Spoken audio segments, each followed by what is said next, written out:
3 जनवरी 2022 से शुरू होने वाले 15 से 17 आयु वर्ग के किशोरों के टीकाकरण संबंध में हाल ही में सरकार की घोषणा के मद्देनजर उपायुक्त श्रीनगर ने डीसी कार्यालय में एक बैठक की।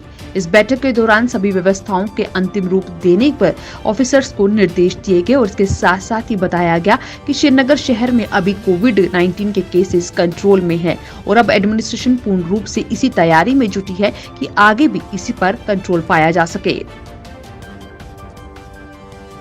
हैदरपोरा मुठभेड़ में एसआईटी जांच रिपोर्ट पर नेशनल कॉन्फ्रेंस के प्रमुख डॉक्टर फारूक अब्दुल्ला ने कहा कि मेरा मानना है कि पुलिस की रिपोर्ट गलत है। पुलिस ने खुद को बचाने के लिए ऐसा किया है। पुलिस ने उन्हें मार डाला और इसमें कोई शक नहीं है। मेरा मानना है कि इसकी न्यायिक जांच होनी चाहिए।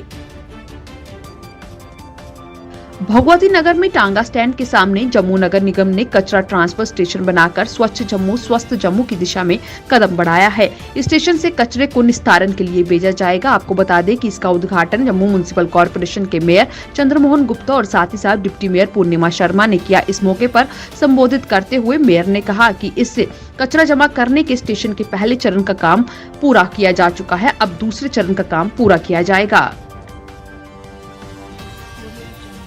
राष्ट्रीय जांच एजेंसी ने वीरवार को ग्रीष्मकालीन राजधानी के डाउनटाउन से एक स्थानीय मैकेनिक को आतंकी गतिविधियों में सम्मिलित के आधार पर हिरासत में ले लिया है। उसे पूछताछ जारी है। यहाँ मिली जानकारी के अनुसार बताया जा रहा है कि एनआईए के अधिकारियों ने जम्मू कश्मीर पुलिस के एक दल के साथ डाउनटाउन के इलाके में एक मैकेनिक के घर पर दबिश दी। एनआईए के दल ने करीब 1 घंटे तक उसके मकान की तलाशी ली और उसके बाद उसे हिरासत में ले लिया गया।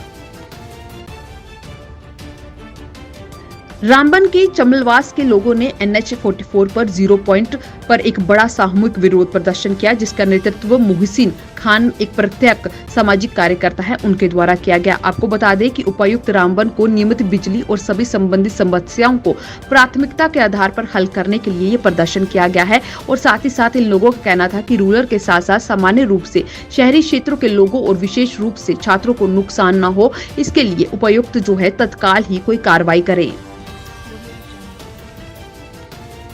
3 जनवरी से शुरू होने वाले 15 से 17 वर्ष के लिए टीकाकरण अभियान के मद्देनजर रखते हुए श्रीनगर में प्राइवेट कोचिंग और ट्यूशन सेंटर्स के द्वारा एक मीटिंग का आयोजन किया गया। इस दौरान इन सबका कहना था कि हम सब भी प्रयास करेंगे कि ट्यूशन सेंटर्स में जो बच्चे पढ़ने के लिए आ रहे हैं उनका टीकाकरण करवाया जा सके और साथ ही साथ उन्होंने कहा कि कोरोना के पूर्व अगर बात की जाए तो इससे बचने के लिए यही एक सफल तरीका है कि वैक्सीनेशन को पूर्ण रूप से करवाया जाए। कई साल के इंतजार के बाद सूर्यपुत्री तवी नदी के सौंदर्यीकरण का काम शुरू होने वाला है। विक्रम चौक से भगवती नगर तक तवी नदी के दोनों तरफ तवी रिवर फ्रंट का काम शुरू होगा। स्मार्ट सिटी के तहत इस प्रोजेक्ट की जिम्मेदारी ओडिशा की एक कंपनी को दी गई है। जनवरी के दूसरे सप्ताह तक इसका काम शुरू हो जाएगा।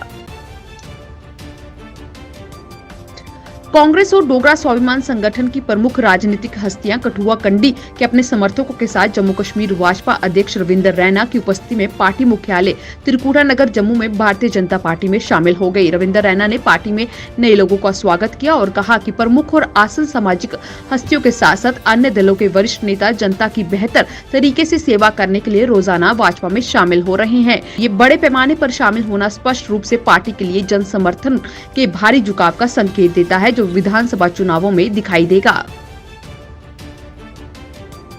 जम्मू कश्मीर पुलिस के साथ साथ ट्रैफिक पुलिस भी लोगों को कोरोना के प्रति जागरूक करने में जुट गई है। इसी के चलते ट्रैफिक विभाग के द्वारा जम्मू के डोगरा चौक में मेट्रोडोर्स और अन्य वाहनों को रोककर उनमें बैठे पैसेंजर्स को मास्क पहनने के लिए जागरूक किया गया और साथ ही साथ उन्हें बताया गया कि अभी भी कोरोना गया नहीं है और सभी नियमों का पालन करना कितना जरूरी है। जिला पुंछ में चोरों ने एक बार फिर चोरी को अंजाम दिया है। आपको बता दें कि retired deputy director PL Kapoor के घर पर ताला तोड़कर घुसे चोरों ने उनके घर में चोरी की है, पर अभी तक क्या क्या उनके घर से चोरी किया गया है इसके बारे में कोई जानकारी हासिल नहीं हो पाई है। पुलिस ने मौके पर पहुंचकर कार्रवाई शुरू कर दी और उसके बाद अब चोरों की तलाश जारी है। रामगढ़ ब्लॉक पंचायत गोब्राह्मणा के जिला सांबा की नंबर 1 पंचायत बनाने के अपने प्रयासों को जारी रखते हुए रामपाल शर्मा सरपंच पंचायत हल्का गोब्राह्मणा ने लगभग 1 दशक पुराने पीपल के पेड़ की सुरक्षा के लिए दीवार का उद्घाटन किया है। उक्त परियोजनाओं की अनुमानित लागत 2.10 लाख रुपए बताई जा रही है। कार्य की शुरुआत के दौरान सरपंच रामलाल शर्मा ने बताया कि पंचायत के सभी पीपल और बरगद के पेड़ों के चारों ओर सुरक्षा दीवार का निर्माण किया जाएगा, क्योंकि इन पौधों का हिंदू धर्म के धार्मिक महत्व है। और उन्होंने पंचायत गोब्राह्मणा को लोगों से ये अनुरोध किया कि वो भी अपनी पंचायत को हरा भरा और स्वच्छ बनाने के लिए ज्यादा से ज्यादा पेड़ लगाएं। केंद्रीय स्वास्थ्य मंत्रालय के संयुक्त सचिव लव अग्रवाल ने एक प्रेस वार्ता में कहा कि 33 दिन के बाद देश में फिर से एक दिन में 10,000 से ज्यादा मामले सामने आना शुरू हो गए हैं। 26 दिसंबर के बाद से रोज 10,000 से ज्यादा नए मामले सामने आ रहे हैं। वहीं ओमिक्रॉन की स्थिति को लेकर अग्रवाल ने कहा कि देश में ओमिक्रॉन से संक्रमण के कुल 961 नए मामले सामने आए हैं। इनमें से 320 मरीज ठीक हो चुके हैं। उन्होंने बताया कि पूरी दुनिया में 121 देशों में एक महीने में ओमिक्रॉन के 3,30,000 से ज्यादा मामले सामने आ चुके हैं।